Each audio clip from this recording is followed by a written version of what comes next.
This is the demonstration of ELEC2645 mini project implemented on this development board.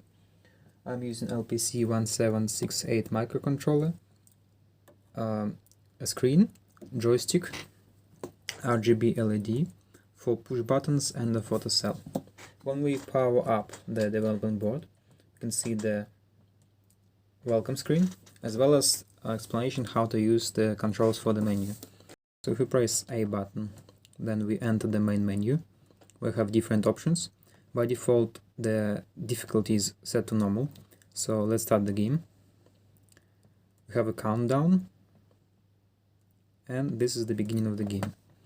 As you can see, there are enemies who are trying to attack our defense line. We have a turret. As you can see, there's an aim in the middle of the screen, which you can control using the joystick. Barrel of the turret moves according to the position of the aim. The aim doesn't go beyond the borders of the game, it's limited. If we press the button B, then we can see that the turret shoots a bullet, and bullet will leave a little explosion after it. As we can see, there are two types of enemies, SUVs and tanks. SUV has 2 health, tank has 4 health, which means it will take 2 and 4 shots correspondingly from our turret. So if we shoot enemies successfully, they will disappear from our screen. If the enemy reaches our defense line, you can see here, it gets damaged. If enemies breach or destroy all the bricks, then they are able to breach the line, and then the game will be lost. If enemy hits the turret, as we will see here, the turret loses health. If there is 0 health, then we will reach one of the ending of the game, which is game over, because the turret was destroyed. The enemy's position is generated randomly, and the seed for random generation is obtained using photocell. So it depends on the light condition. We have 2 additional weapons which you can see here. Once the bars are full, we are able to use it. There is a laser weapon which can destroy enemy instantly, and there is a freeze weapon which can be activated by pressing A, and it freezes enemies, which means that it's much easier to shoot them during this time. The laser weapon is activated by pressing C button, and as we can see, it uses green LED, and the freeze weapon used blue LED. Shooting enemies will damage them, and the damage will be visually indicated, as you can see here. The different level of damage will have different indication.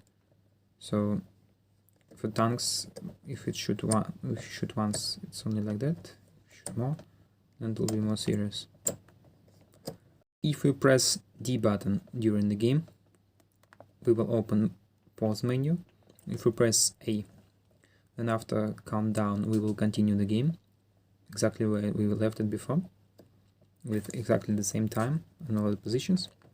If we press C button, we will return to the main menu. In the main menu, we can select the difficulty of the game.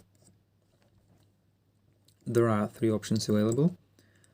The difficulty indicates the maximum amount of enemies that can be on the screen at the same time, as well as it increases the probability of appearing tanks. The third option is settings, and if we go to it, we can see that there are 3 options to modify.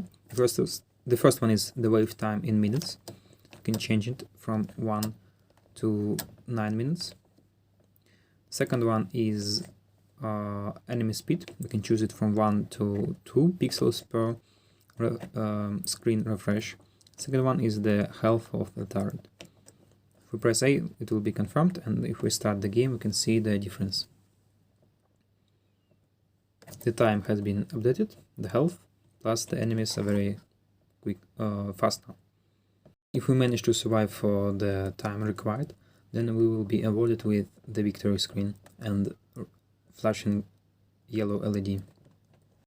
If we press the exit button, then we will return back to the welcome screen, menu controls, and all the settings will be reset.